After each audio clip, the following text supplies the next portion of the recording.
Assistant Secretary Pyatt, we can see you. I hope that you can hear me as well. Good evening. Kalispera. Of course I can. Good evening. Kalispera to you, sir. It's a great pleasure for me to have a discussion with Assistant Secretary of State for Energy Resources, Mr. Geoffrey Pyatt, who we all know from his time as serving as an ambassador of the United States here to the Hellenic Republic. It is a great honor that you are joining our conference, and we're having this discussion, knowing that we have a big time difference as well, and it's quite early in the morning now in Washington, D.C.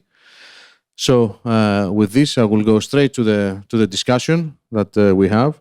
And to my first question, Mr. Pyatt, we did have the Russian invasion in Ukraine that has become finally now a tool for Europe to speed up the energy transition and the diversification of energy sources in general.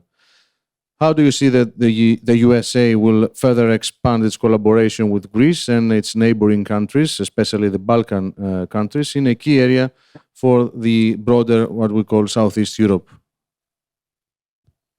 Great. Well, thank you. Thanks for having me. I'm sorry we have to do this virtually. I wish I was there in person, but really appreciate the opportunity to contribute to the dialogue. Let me say before I get to your question, the one thing I want to underline in terms of what I'm doing here at ENR in the State Department and our work jointly with Greece and other allies in Europe is just how central the issues around the climate crisis have become to the work that we're all doing here in the U.S. government. And obviously, I think like every friend of Greece, my heart was broken this summer as we watched both the terrible floods in central Greece around Trikala and all these towns and cities that I got to know so well, but then also the horrific fires in the north earlier in the summer. And we've had the same thing in the United States, certainly my home state of California.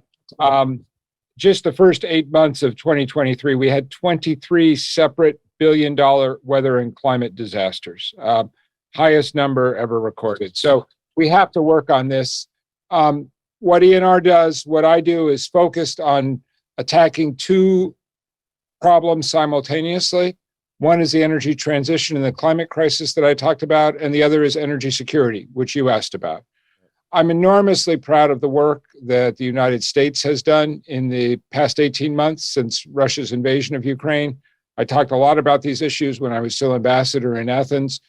Just last week, I was in New York with Dita Jorgensen, the Commission Director General for Energy, and we were talking about all the work that American gas producers are doing in order to ensure that Europe has the energy it needs to overcome Putin's weaponization of his energy resources.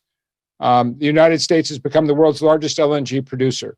Greece is a big part of the story of our support to Europe in terms of the Revithoussa terminal, in terms of the Alexandroupoli terminal coming online very soon.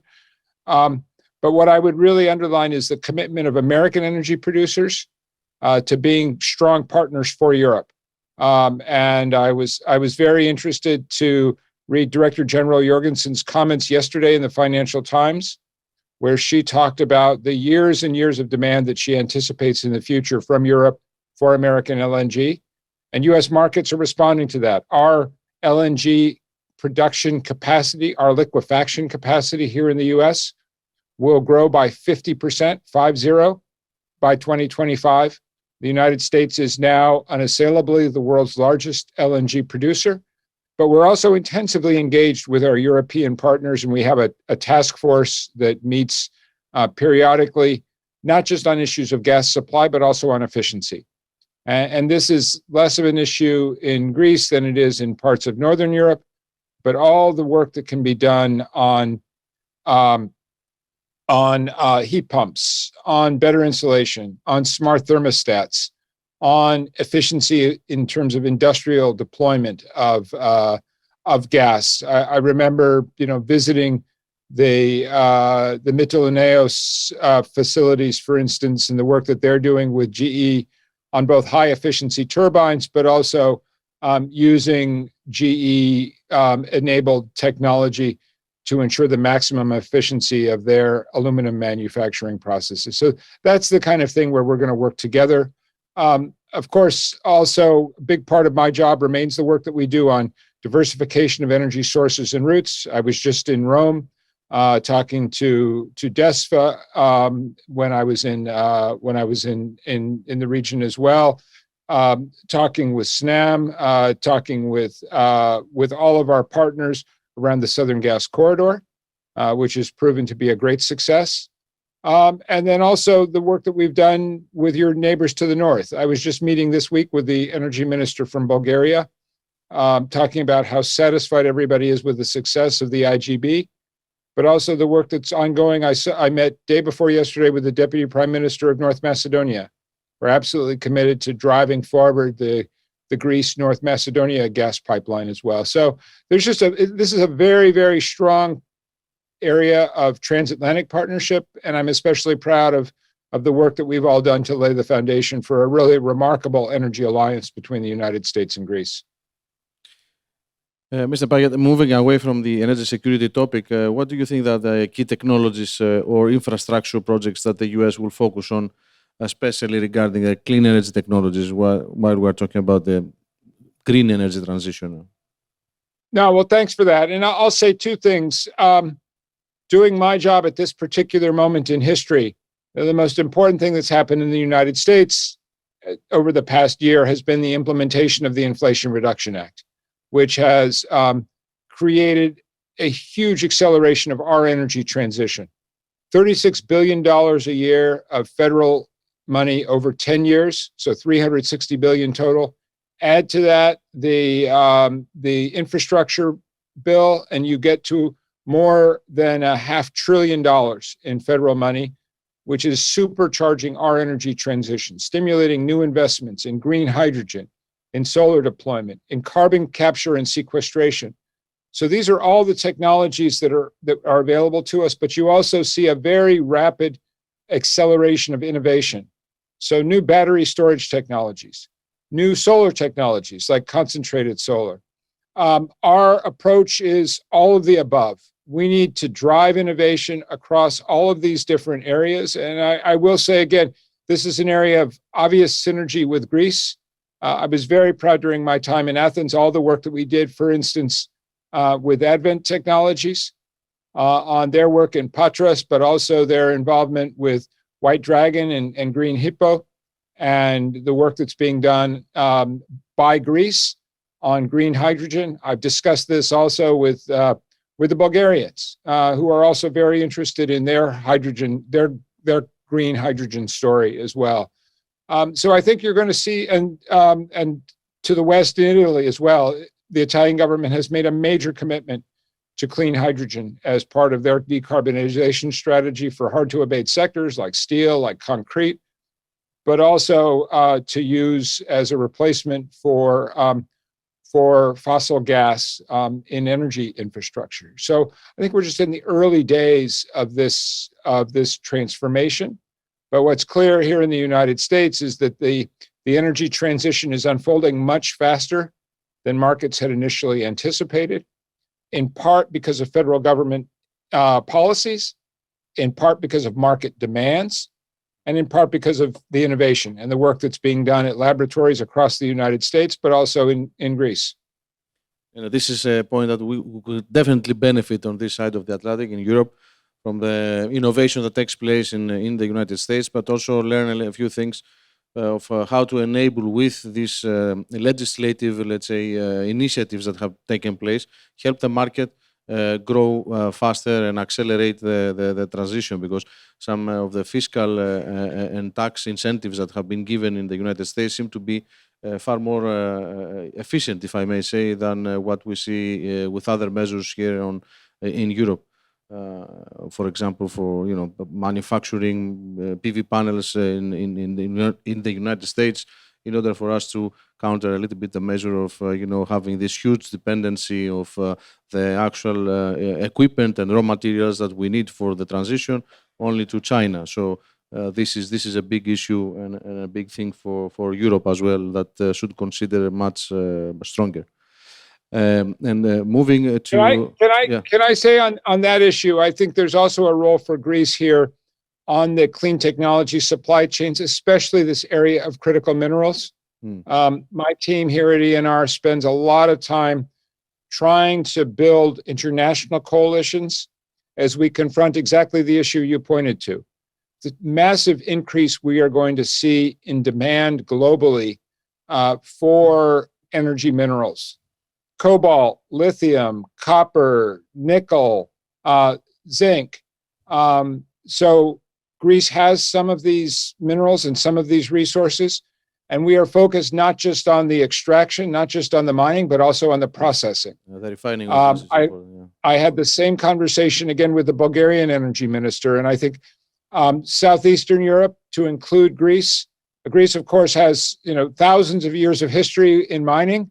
As we know from the silver mines, they're outside of Athens, and so figuring out how we reduce our dependency on a single source of supply for these energy minerals.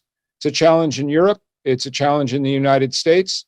We're also very focused, and you've seen a lot of new investment in the United States in battery technologies, and we've got a great example there in Greece with Sunlight. And the success of their battery manufacturing, both in northern Greece, but also here in the United States, in South Carolina. And I think you're going to see a massive demand for those kind of products. And it's a natural area of synergy between companies there in Greece and companies here in the United States.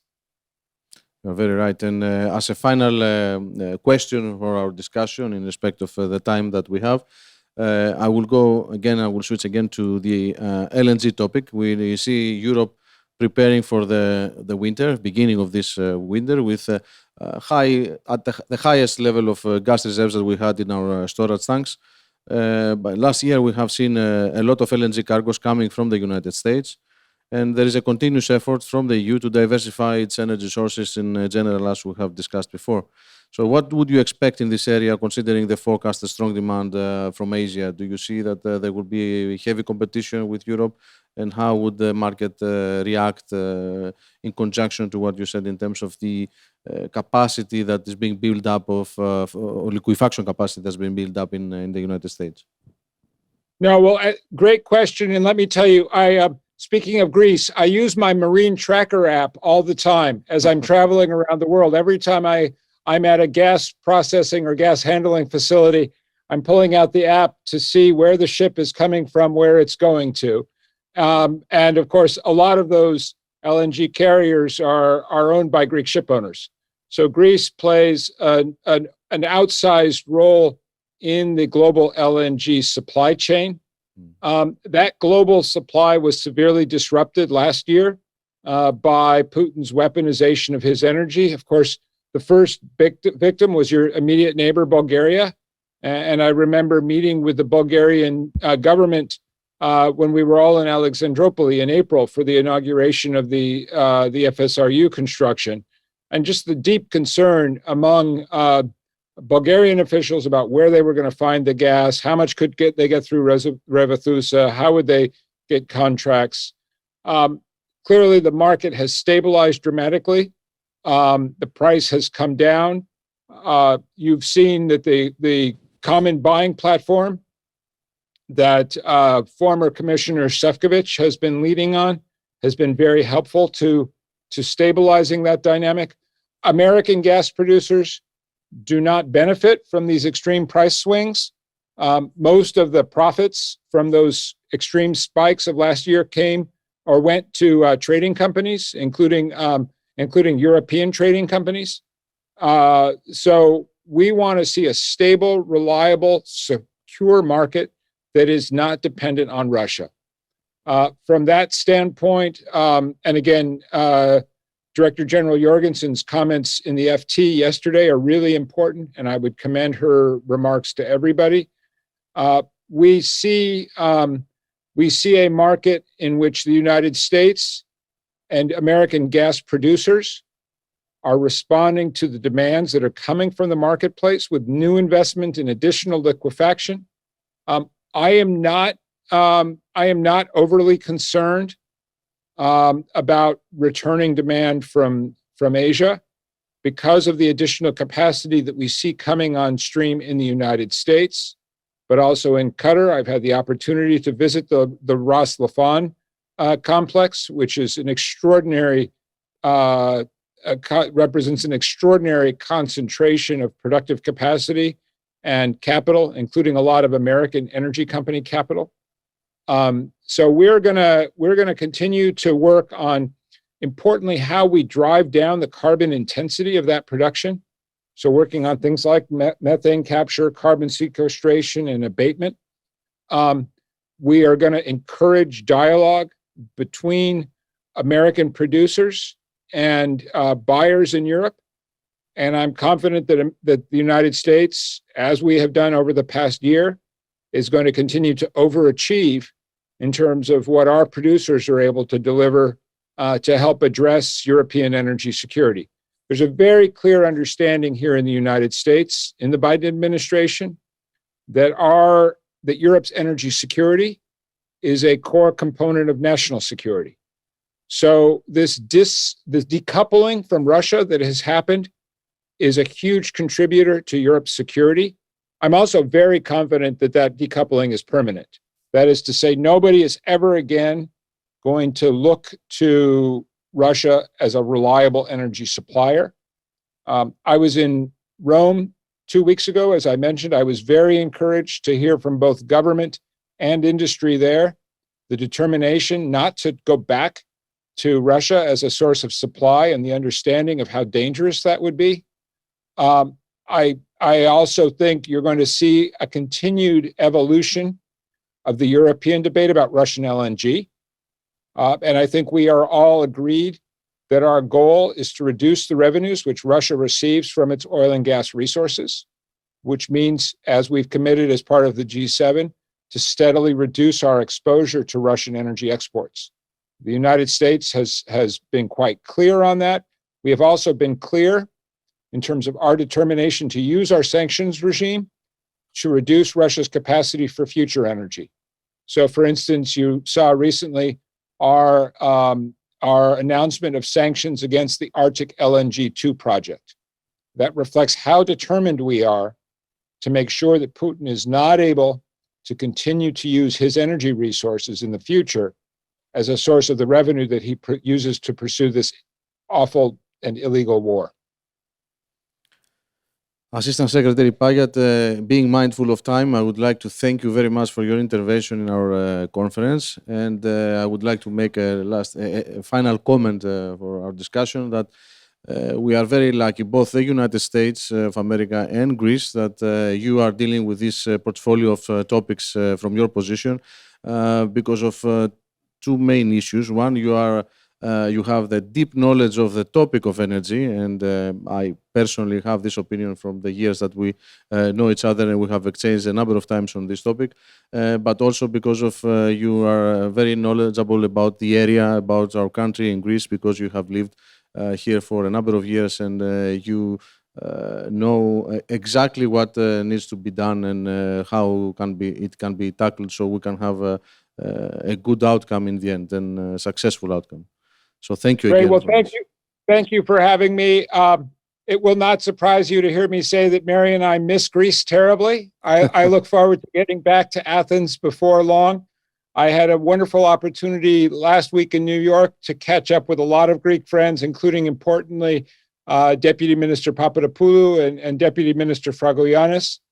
I made clear there as well how strongly committed the Biden administration is to our 3+1 energy cooperation with Greece. We also had this discussion, Deputy Secretary Nuland and I, with President Christohoulidis. So I very much look forward to picking up with Minister Skylakakis the conversation that I earlier had with Minister Skrekas, and also bringing groups like the HAEE into this conversation as we work on the 3+1 energy context, which is such an important part of our larger cooperation in the Eastern Mediterranean. It will be our honor. Thank you very much again for your intervention. Thank you very much. Great. Thank you. Have a good day. Good to see everybody. Gracias.